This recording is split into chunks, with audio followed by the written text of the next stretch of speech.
Kuna maeneo matatu makubwa ambayo nataka kuyasema. Moja ni huduma za jamii.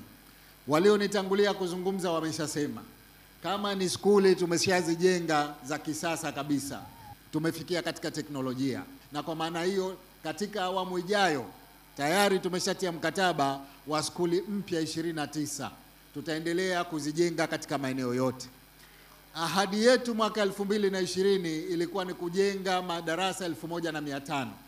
Tunavyozungumza tayari tumeshafika madarasa 4800. Ni mara nyingi sana ya kile tulichokiahidi.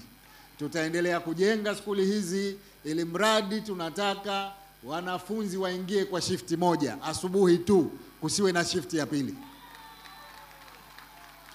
Lakini matunda tumeshaanza kuyapata. Mitihani ya form 4 na form 6 sasa hivi ufaulu ni mkubwa sana. Baada ya muda mfupi nadhani hakutokuwa na mtu anayepata division 0 wala 4 wala 3. Itakuwa tunazungumzia 2 na 1 tu kwa ngazi zote mbili.